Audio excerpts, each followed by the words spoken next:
Bah, moi, je suis ravie d'accueillir aujourd'hui pour cette interview animée par mon immeuble un partenaire que l'on connaît depuis longtemps, Île-de-France Énergie, et son représentant aujourd'hui, qui est Christophe Dujardin et qui est président du directoire chez Île-de-France Énergie.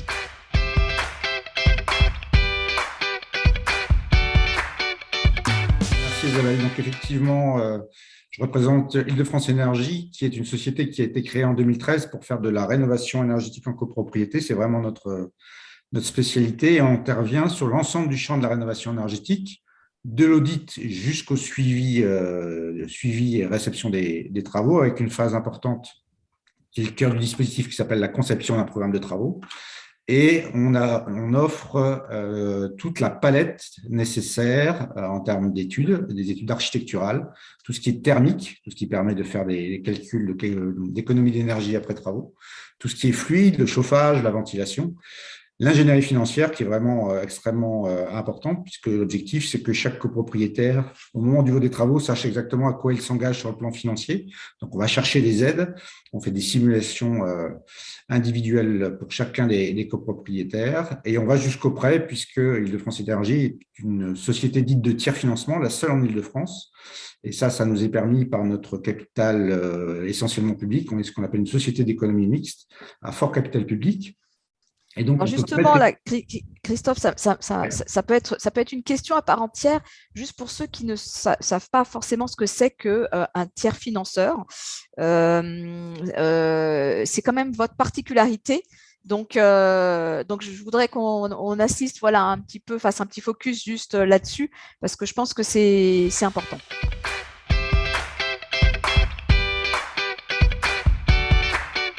Dans le cadre du financement des travaux, il y a deux prêts qu'on peut mobiliser. Le prêt à taux zéro pour tout ce qui est travaux dits d'efficacité énergétique, donc tout ce qui permet d'économiser de l'énergie. Et puis, on fait un prêt complémentaire pour les travaux complémentaires d'embellissement que nous menons, puisque quand on fait de la rénovation énergétique, on en profite pour relooker la copropriété et pallier toutes les pathologies, tous les besoins de la copropriété en fonction des desiderata, évidemment, du conseil syndical et des copropriétaires. Et Île-de-France Énergie a cette particularité de pouvoir prêter directement aux copropriétés et aux copropriétaires avec des fonds que nous avons auprès de la Banque européenne d'investissement. Et donc, en travaillant avec Île-de-France Énergie, les copropriétés ne sont pas obligés d'aller voir une banque. Alors, il y a des banques qui font ça très bien, hein, la Caisse d'épargne Île-de-France et Domofinance, pour pas les nommer, hein, qui font également du prêt à la copropriété. Nous, l'avantage que ça représente, c'est que comme on a la maîtrise technique et financière du projet, puisque on mène, vous l'avez compris, toutes les études depuis l'origine, voilà, on a des facilités pour le financer, notamment en termes de rapidité. Je pense on n'est pas mauvais.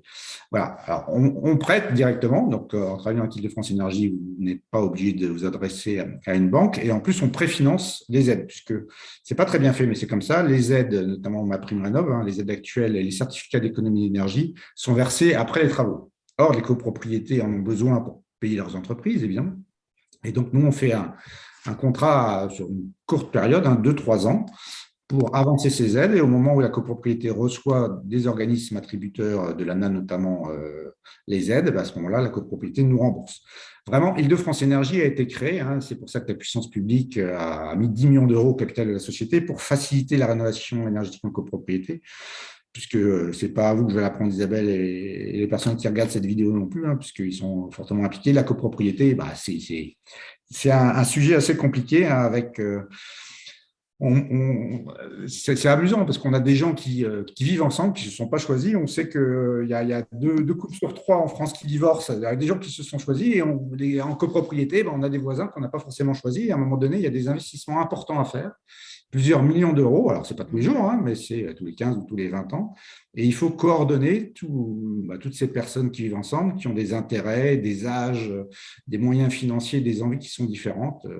Quand vous êtes propriétaire d'un pavillon, vous décidez seul de quand vous le ravalez, mais quand vous êtes en copropriété, vous avez des gens qui ont envie de faire de la rénovation énergétique et d'autres qui préféraient changer leur voiture, acheter une maison de Ça, c'est campagne. ça, c'est vrai parce que c'est un petit peu c'est en cela aussi qu'on est là pour informer éventuellement les primo-accédants et ceux qui arriveraient pour la première fois ou qui deviennent copropriétaires pour la première fois. C'est de comprendre comment ça fonctionne et on est toujours un peu surpris d'avoir des tas d'obligations, des tas de contraintes et de devoir payer des tas de dépenses qu'on n'a même pas initiées ou dont on n'a même pas l'intérêt personnel. Donc ça, ça c'est vrai que ça surprend toujours un petit peu, mais c'est la vie en collectivité, ça, on est d'accord là-dessus.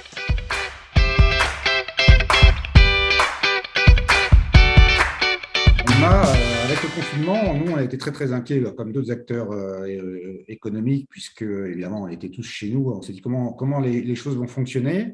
Et on a été surpris, et je pense que c'est lié au confinement. Le fait que les gens étaient chez eux, se sont dit le confort des logements est quelque chose qui est essentiel. Les gens étaient chez eux en visio, pour travailler, et se sont dit non, j'ai froid ou j'ai chaud l'été. Enfin, bon, voilà. Et donc, on a eu beaucoup, beaucoup de demandes d'offres d'études. Et ça nous a un peu surpris. On pensait que les gens seraient très inquiets sur le plan économique, qu'ils se diraient bon, il est urgent d'attendre de faire des investissements importants. Mais non, on a eu beaucoup, beaucoup de sollicitations pour faire des offres de conception, comme on les appelle, donc des études qui mènent aux travaux. Après, il y a eu évidemment au 1er janvier 2021 l'arrivée de MaPrimeRénov', sur lequel il y a eu beaucoup de communication qui a simplifié les aides. Donc, ça a été également un deuxième booster des demandes de rénovation énergétique. Et donc, en 2021, on a entré en étude 3000 logements. En moyenne, les copropriétés qu'on accompagne représentent 100 lots. On intervient à partir de 50. En moyenne, c'est entre 100 et 150 lots. Donc, on a 3000 logements, ce qui est 2 fois plus que ce que on a un plan d'affaires. Évidemment, on a des objectifs annuels. C'est 2 fois plus que ce qu'on avait imaginé. Donc, évidemment, on a été ravis. La difficulté qu'on a rencontrée, c'est le vote des travaux, puisque comme on ne pouvait pas réunir les copropriétaires, voter des travaux en visio, par correspondance, ça ne fonctionne pas. Des études, on peut le faire. Bon, c'est quelques dizaines de milliers d'euros, donc on peut solliciter les copropriétaires à distance, mais le vote de travaux, c'est trop important. Donc, les syndics, ils avaient raison, les conseils syndicaux ont préféré qu'on attende. Et donc, on a redémarré en septembre dernier le vote des travaux. Dans le cadre du tiers financement, on a accordé 2 prêts à 2 copropriétés, une dans le 15e arrondissement rue du Cotentin et une à Saint-Germain-en-Laye, ce qui représente un peu plus d'1 million d'euros de prêts effectués sur des chantiers, évidemment, qui ont débuté. Celui de Saint-Germain, d'ailleurs, se terminant. Ce qu'on fait, d'ailleurs, on a organisé il y a une dizaine de jours, on organise des visites, souvent le samedi matin, pour que les gens puissent se déplacer, des visites de chantier auprès de nos prospects ou en lien avec des ALEC, avec des copropriétés qui sont en réflexion sur des projets de rénovation énergétique. Donc, on a fait ça d'ailleurs à Saint-Germain-en-Laye il y a 15 jours, un samedi matin. Gros succès. Donc, on était ravis de pouvoir faire témoigner la présidente du conseil syndical qui a beaucoup apprécié le travail qu'on a mené avec elle. Donc, il y avait le conseil syndical, les ALEC et des copropriétés intéressées par la rénovation énergétique, pas uniquement par Île-de-France Énergie, évidemment, il y a d'autres acteurs qui font de la rénovation énergétique. Et donc voilà, donc on a vraiment une activité qui a fortement augmenté en 2021. Ça se poursuit en 2022. Alors, il y a plusieurs raisons. Il y a évidemment le prix de l'énergie qui continue à augmenter. Et puis, il y a quand même maintenant des raisons géopolitiques. Et je dis ces jours derniers à qui veut l'entendre que la raison d'être d'Île-de-France Énergie et des autres acteurs autour de la rénovation énergétique n'a jamais eu autant de sens. Évidemment, il y a toujours les questions de climat avec les rapports du GIEC qui sont de plus en plus alarmants. Donc, ça, c'est majeur. Il y a la précarité énergétique. Et puis, il y a des questions maintenant géopolitiques avec l'Ukraine et évidemment la dépendance au gaz russe. Toutes ces questions-là fait que la rénovation énergétique n'a jamais eu autant d'intérêt, autant de sens. Justement, Christophe, c'était l'objet d'une autre question Donc là, je pense que pour le bilan, bon, on a couvert les travaux et puis les financements que vous avez réalisés en cette année 2021 un peu particulière. Alors maintenant pour la suite, parce on a un petit peu parlé, mais c'est vrai qu'on est toujours un peu dans la prospective de savoir ce qui va se passer. Et bon, on n'oublie pas qu'il y a des élections bientôt, là, ce dimanche, n'est-ce pas? Donc, ça peut changer aussi la donne sur pas mal de choses, hein. Il y a quand même une volonté gouvernementale de lancer un certain nombre de travaux et les enjeux climatiques sont toujours présents. Donc, vous, justement, par rapport à cette loi climat et résilience qui impacte pas mal les propriétaires immobiliers, comment vous appréhendez cela et comment vous accompagnez justement les copropriétaires?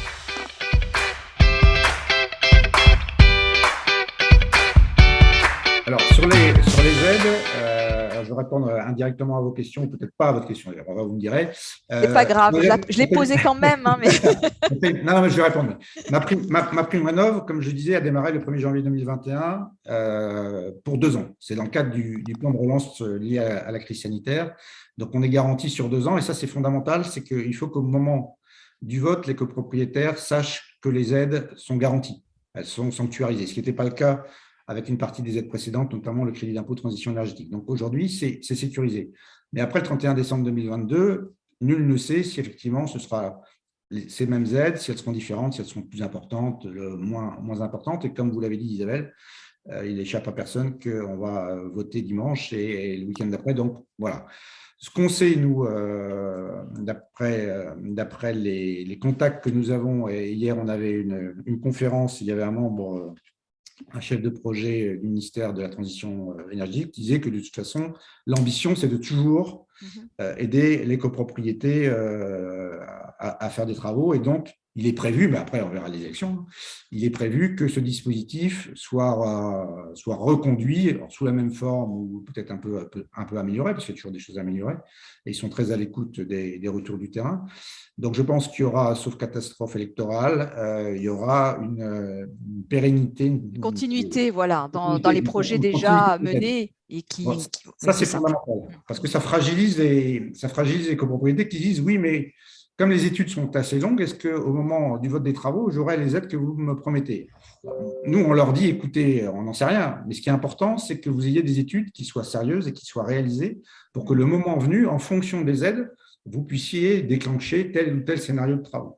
Le problème des copropriétés, c'est que compte tenu des temps d'études, elles courent toujours un peu après les aides, parce que les aides ne sont jamais pérennisées sur une période assez longue. Quant à la loi sur la climat et résilience, il y a effectivement des contraintes, hein, parce qu'on est à la fois sur des aides, donc quelque chose d'incitatif, mais également sur des mesures qui sont coercitives, quand on commence à empêcher l'allocation ou l'augmentation des loyers pour les logements les plus énergivores, classe F et G. F et G, oui. Ouais, c'est vrai qu'en copropriété, il y en a relativement peu. C'est-à-dire que quand on fait un DPE au niveau de l'immeuble, compte tenu de la compacité de l'immeuble, on a peu de copropriétés.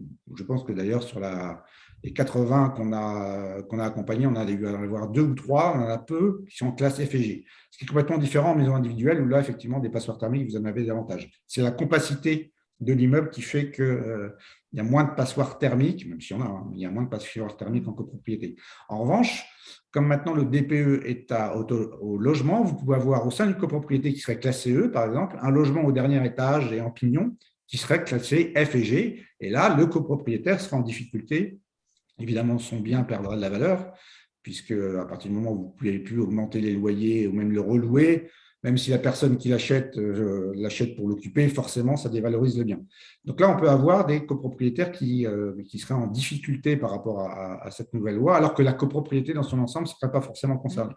Donc, il y aura probablement des demandes d'un certain nombre de copropriétaires auprès du conseil syndical des copropriétés en disant, voilà, nous, on est, je sais pas, 5 ou 6 sur les 50 à avoir vraiment des logements énergivores et qui sont pénalisés sur le plan de la réglementation. Et il faudrait engager engager des Ah oui, travaux de parce qu'en rénovation. fait, pour remonter l'étiquette énergétique, bon, on peut faire un certain nombre de choses dans ces parties privatives, certes, mais parfois, effectivement, il peut y avoir des déperditions, des ponts thermiques et autres. Et bon, bah là, si on ne fait pas les travaux au niveau du bâti, au niveau de l'immeuble, ben on en sera toujours au même point.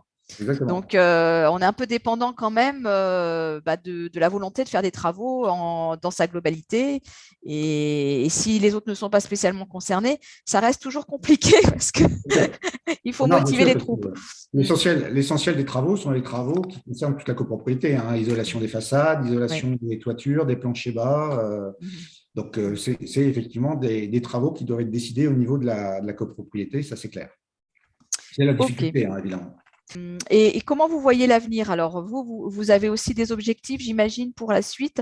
Est-ce que ça va encore se développer? Est-ce que justement toutes ces lois vont dans le bon sens et vous positionnez comme un facilitateur? Qu'est-ce que vous en pensez tout? Ah bah, moi, je pense que l'avenir va être très favorable à la rénovation énergétique, hein, pour plusieurs raisons. D'abord, parce que probablement que les aides seront renouvelées. Deuxièmement, parce que le prix de l'énergie va continuer à augmenter. Il n'y a pas de raison que ça s'arrête et augmenter encore plus qu'on l'imaginait compte tenu du conflit ukrainien qui est loin d'être terminé. Donc, les copropriétaires vont avoir probablement des réveils assez douloureux, hein, d'ailleurs, parce que les copropriétés font des appels de charges, c'est-à-dire qu'elles anticipent les dépenses, notamment les dépenses d'énergie. Avec les prix qui flambent régulièrement, il va y avoir des régularisations de charges qui vont être débitrices, c'est-à-dire qu'il y a des copropriétaires qui vont devoir remettre au pot pour pouvoir payer leurs factures. Donc tout ça va évidemment interpeller les copropriétés et les copropriétaires, donc qui vont se dire bon, il faut absolument, on pensait faire les travaux de ravalement et d'isolation dans 2 ou 3 ans. Pour finir, on va anticiper parce que ça peut pas continuer comme ça. Nous, on mène des réflexions parce que jusqu'à présent, on passait, alors quand on était au fioul, on passait au gaz. Quand on était au gaz, on améliorait Mhm. les chaudières par des chaudières à condensation qui étaient aidées d'ailleurs par les pouvoirs publics. Il y avait des aides, hein. Aujourd'hui, les aides en maison individuelle sur le gaz, elles vont disparaître à partir de, je pense déjà qu'elles ont disparu, je pense d'ailleurs. Et il me semble qu'en copropriété, ça sera à partir du 1er janvier 2023. Donc, il n'y aurait plus d'aide sur le gaz, compte tenu de la situation en Ukraine. Hein, c'est vraiment lié à ça. Mhm. Donc, nous, on a des réflexions avec nos ingénieurs thermiciens sur des alternatives. Alors, il n'y en a pas 50, hein, notamment les pompes à chaleur. Mhm. Mhm. Il y a peu d'expérience en matière collective, en bâtiment collectif, mais il y en a. Donc, on commence à avoir des réflexions là-dessus pour ne plus passer au gaz, mais passer. Après, il y a le développement quand même du gaz vert aussi, hein. Oui, Donc ça va, c'est aussi une alternative. bien sûr. Donc j'avais entendu la conférence de presse de la présidente de GRDF qui s'était exprimée là-dessus et c'est très intéressant parce que ça se développe aussi. Donc bon, bien sûr, on travaille, on essaye de trouver des solutions de tous les côtés, hein, même ceux qui sont en première ligne, évidemment. Mais Mais ça, c'est c'est des choses qu'on n'avait pas en tête il y a 3 mois, hein. Alors, la pompe à chaleur, c'est quelque chose qu'on ça, on imaginait, connaît mais déjà, ouais, on pensait pas que les choses s'accéléreraient comme ça. bien sûr.